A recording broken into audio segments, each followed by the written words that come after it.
your brain reshapes itself to cope. Really? Yeah, it's called neuroplasticity.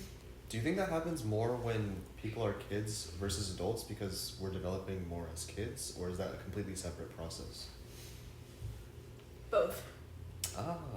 Actually, we had this visitor for AP research, and like I think the health science kids were there too, and she talked about how, like, if you study the brains of musicians and stuff, like their brains are folded just way differently because of the way that they learn music. Oh yeah, my teacher, she's running an initiative at music and medicine at MD Anderson.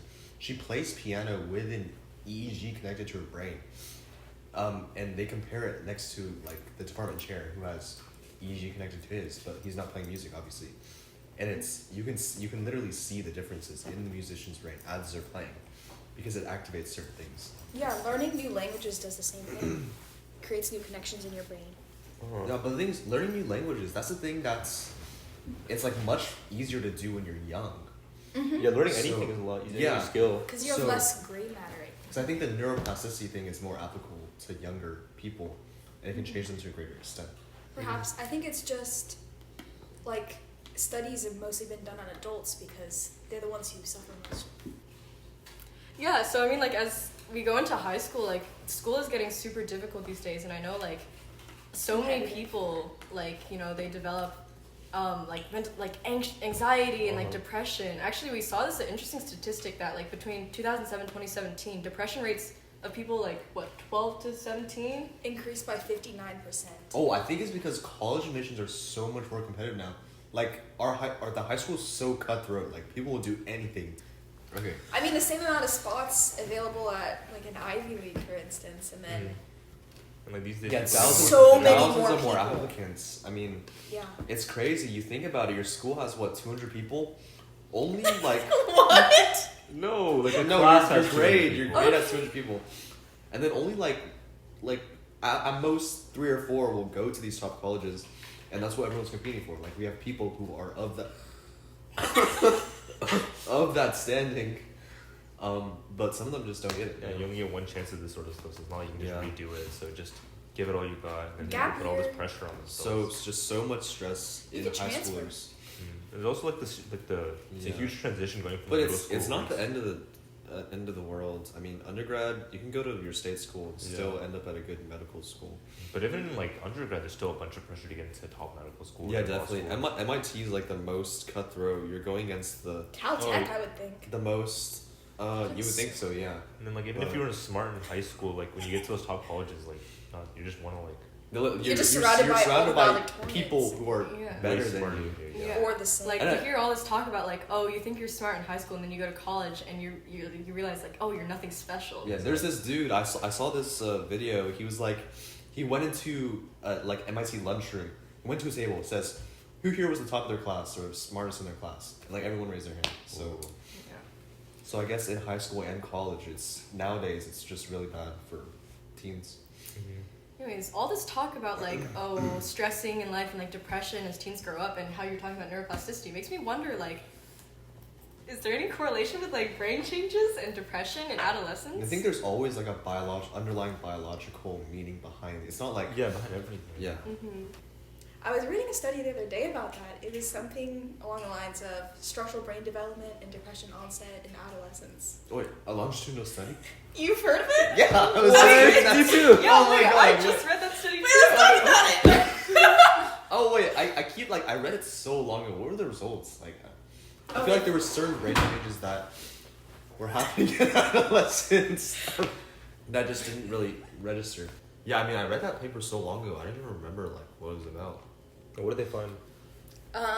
Well, first they started with a lot of teenagers, aged like 12 to 14, I think, and then they did like an MRI scan of them when they didn't have depression, and then they went back a few years later, the same participants, and then they like scanned their brains again, and they compared the volume changes in developmental like patterns in the kids who got depression in that time span and the ones who didn't. Oh wow, so depression actually altered like the structure of their brain? Ooh. That's fascinating. So I guess Yes. mental illness is a real thing. Yeah, it's literally an illness. I thought it was just. Uh-huh. My parents always tell me it's not a real thing. Yeah, burnout is fake. It's all a mentality. Exactly, that's what my parents tell me. Oh, imagine you could have a mentality. Like if you have that mentality, maybe you could reverse the effects of it. That would be pretty cool. Like, Yeah, but okay, we're on a tangent here. But let's what actual brain changes occurred? Do you guys remember? They found that the rate for the putamen to like decrease slowed, so the slope was flatter. What's the putamen? It's the region of the brain responsible for like addiction and reward, which is So, interesting. Depression. What do you mean?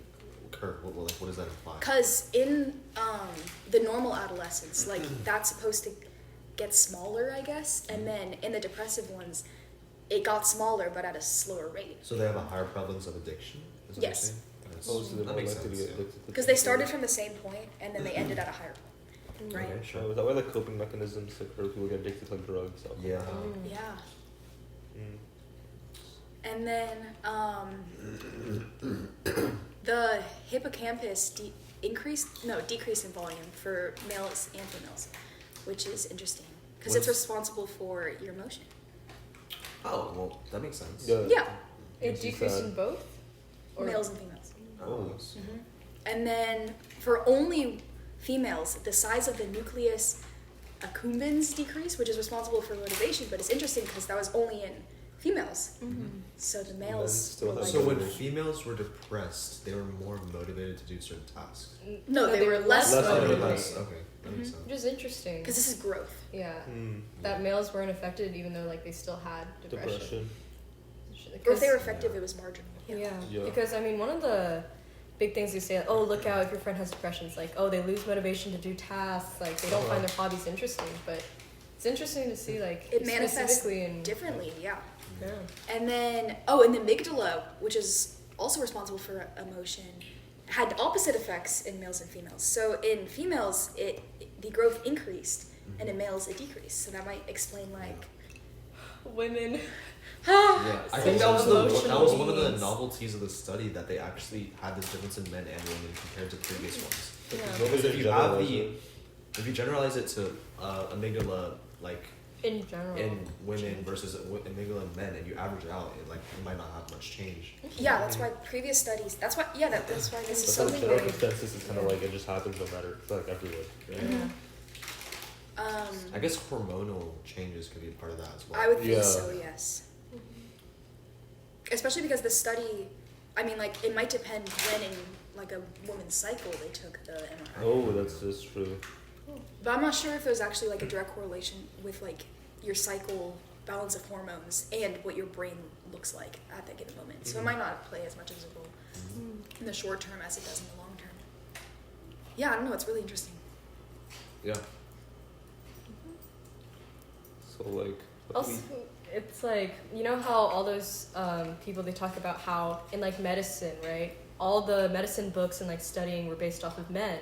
Mhm. So like in recent years, they only just discovered, oh, like there's these discrepancies in like women, like heart anatomy or something. Like I feel like my sister mentioned before that, you know, all this time we'd only been basing our knowledge off of like male hearts, but women's hearts, like there was something that just was different. Yeah, Yeah. a female heart attack can happen like when they're like walking around. Really? And then they feel it, but everyone's like, no, you're not having a heart attack. But in male, they might like fall on the ground and they're like, ah, like a yeah. squirming fish or something. It's very interesting. I actually have a friend whose mother was misdiagnosed with cancer, Oh. and in a year it reached stage 4 because she went to the doctor and she was like complaining about these symptoms, and it was like her gut and everything, and they were like, oh, it's just menopause, and then it turns out it was like colon Stage cancer, 4 stage 4 cancer. cancer. And now, like, I mean, unfortunately, our medicine isn't. Yeah, like I've Good heard enough so to many treat it. horror stories about like doctors misdiagnosing. Yeah. Like certain people, I have a friend who has really bad eczema. He's had to go to like 3 different dermatologists. Like they've all said the same thing, but he went to another one. And he's like, "Oh, this is causing this. It's something in your shampoo or something in your food." Oh. And it's something that dermatologists before just was like, "Oh, cold weather or like dry skin or whatever." Yeah. I guess people get misdiagnosed in something like depression, which is hormonal changes or things like that, which is a big issue because. Yeah, like you go to the doctor, like your girl, or you go to the therapist or whatever, and then they're just like, oh, you're on your period, like that. Like, imagine you go, you're like, hey, I think I'm depressed. No. You just have a period. Yeah. Get over it. Silly, okay. silly PMS thing. Yeah, and it's like, why don't they just listen to the patient? I mean, Mm-hmm. we go on what, like 12 of them a year presumably, so I think we understand like what they appear as. Yeah. So, yeah, overall implications of the study. I don't know. Oh, something Very else relevant. interesting in the study is like they also like they took account like socioeconomic factors and like other stuff. What was it? Oh, they had all of the participants take an IQ test. They measured their socioeconomic status and then like a few other factors, I think, and they found that there weren't correlations in all of them. I think higher IQ Was correlated with more depression. Oh really? Yeah, I That think makes sense. Like smarter people. Oh in yeah, then more school, pressure on them to do well and more competitiveness. Yeah, I think socioeconomic status was only correlated in men. Oh. That's interesting. Like It's probably very insignificant. Like. Yeah, very I mean, insignificant, honestly. if you look at the table, like you can see the actual Yeah, values, I like can't the think averages. of much reason that. well, I mean, Well, I maybe I don't understand why it would just be in men, but I'm sure like if you have like lower socioeconomic status, like you have a lot more stressors in your life. Like you have to think more about I don't know Financial stuff. Yeah, Stuff financial that stuff like comfort. I don't know food. Yeah, Mhm. things, If you're on things the- that other people don't have to worry about. Also, it might be a patriarchal thing. I mean, men are like, oh, I have to take care of my family, I Oh, have to take care of my yeah. younger Oh. siblings. So all the burden falls on their shoulders. Yeah. And it's interesting that like this started so young. Like even, you know, if you're they measure these in like 12-year-olds, like the youngest, right? And you wouldn't think like this 12-year-old is thinking like that socioeconomic factors would affect them so greatly, right? You're just Oh, you're just like a kid, maybe entering middle school. yeah. I don't know, but can you imagine like your family's like on the poverty scale, and then you go to school and everyone has like the new SpongeBob backpack, and you don't. Oh, I feel Oh, like I yeah. would be depressed. yeah, I would, that That's makes true. You'd sense. be like, I don't have all these Like opportunities. social isolation and Yeah. stuff, Mhm. right? And it's things that you might not realize. Yeah, it's a big thing these days with Yeah. new trends popping up all the time. Fast fashion. Mm-hmm. Spending $200 on clothes to throw them away Oh, the yeah, next my, month. my sister's like that. She always trying to buy like Lululemon such as a fit with her friends. Dude, my sister too. And then she's gonna grow out of it in like Exactly. a year. Yeah. But I guess it's desire to fit in and stuff. Well, it's like social stressors. Mm. I think this study can be like it's definitely opened a lot of like points of discussion for future applications and Mhm. like discussions like we talked about opens to looking more into like men versus women in these brains and like Yeah. depression. Yeah. And also like I think something that could be useful Sienna was bringing up earlier. I mean, just kidding, we've never discussed this earlier. Coincidence. How like maybe far in the future, like you go to the doctor, you get an MRI, and they say, oh, your amygdala is looking a little big. Like maybe you're like gonna develop depression, you Mhm. know?